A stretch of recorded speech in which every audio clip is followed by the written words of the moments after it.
Brothers, how you going? Sorry, I haven't been here for a long time. Sorry, just life got in the way. Robbie, the goose rooter from Geraldine, gave me this. It's okay to not be okay. Too right. But I'll tell you what's not okay, and that is to not try and do everything you can to be okay. It's okay for a while to go, yep, I'm not okay right now, and God knows I've had my fair share in this life of being not okay. Plenty of that, but there's also a time you take responsibility. Whatever it is, I live with a chronic pain in my sciatic nerve. It comes from this injury here. I don't know if you can see that leg, probably not. There's multiple scars going down there. I've got chunks out of my leg. You probably can't see it there, but that leg is pretty much cuts right through the muscle all the way up to here.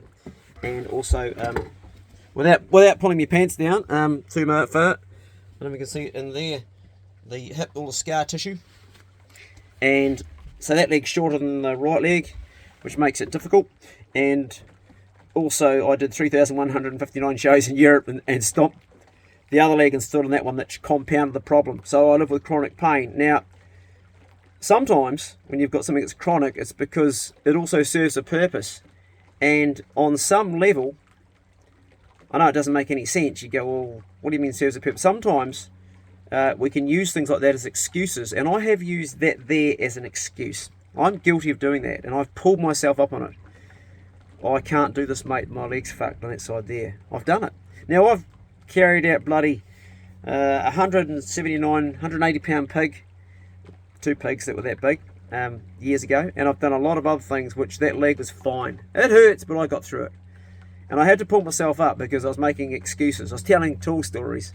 Yeah, and I can't do this sore leg. So sometimes when we have a mental illness too, it's the same. And I've got a friend right now I'm helping out with something, and he's been a little bit irresponsible. I understand that it's a clinical problem he's got. Went round yesterday morning. I said, mate, you're living in an absolute pigsty. This is not fit for human inhabitment. It's not fit for a human to inhabit this place. That would make more sense. Oh man, I just can't move. I said, I know, I understand that, I get that. I had induced depression in my 20s. Doctor gave me cortisone for a hay fever problem. Dr. Blackmore in Christchurch. And boom, next day, depressed. I've never experienced anything like it in my life, and God, I never would want to again. Everything I was passionate about went out the window. I couldn't relate. I couldn't even pay my bills. In those days we used checks, and I remember sitting down trying to get the energy to pay a bill, the power bill, and unable to do it. Just giving up and weeping. That was depression. That was clinically, well, it was actually drug-induced clinical depression. And for those of you that suffer that horrible, well, it's just so debilitating, I feel for you. But even during the course of that time, I can remember there were times where I used it in myself as an excuse and a reason for not taking responsibility. I remember it clearly. I remember because it lasted about 3 months.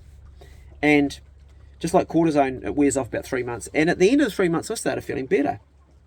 But I also realised along the way there was a few things that I had done that I had milked it.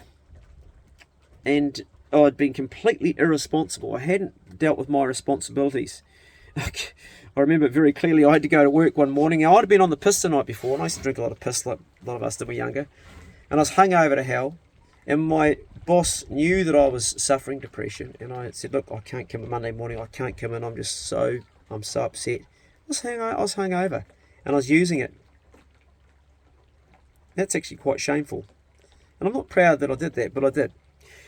Now, if you have something that's ongoing, that's become chronic, whatever it is, just, the thing is, you've got to ask yourself the question, I mean, most of the time it'll be something that's out of your control, but is there a part of this that you're not using to take responsibility for the things in your life? Are you still being a responsible father, are you doing your share of work regardless of what's going on? Or is it genuine that you just cannot physically do it because of the status of your health? That's all I really want to talk about. Some of you will be going, no, I've got no legs and I definitely can't get up that hill. Well, I know a pig hunter, local guy here, used to work at CRT in a wheelchair, and he's got no use of his legs at all, and he's gone down the gully, stuck a pig, and dragged it halfway back up using just his arms. That's probably an extreme one. Ben's a bloody legend. Anyway, I met him in the bush a few years ago. So, yeah, check yourself. And check there's not a payoff to being unwell or being crook. That you're not perpetuating it on some level without even being aware. The thing is, it will be going on in your subconscious. So when you hear me say this, you're probably in denial that you're doing it. But I've done it. And possibly you've done it too. Possibly you haven't. Anyway, I thought I'd better make a video for the Brocheck channel because it's been 7 days. And I have been so busy. But I'm winning. I'm winning big time. And tomorrow's another day, but today I'm winning, and jeez, it's been a battle. I've been in the dentist again with infection. I've been on the houseboat trying to do the bloody leak in the roof, got that fixed, the electrics on that. I've been on this with the starter mode. You have to wait till that video comes out. But holy shit, I am winning. I'm winning. And you're probably winning too. And if you are not winning, keep on going, because eventually you win at the end. Go steady. And I'll see you in the next video. See you later.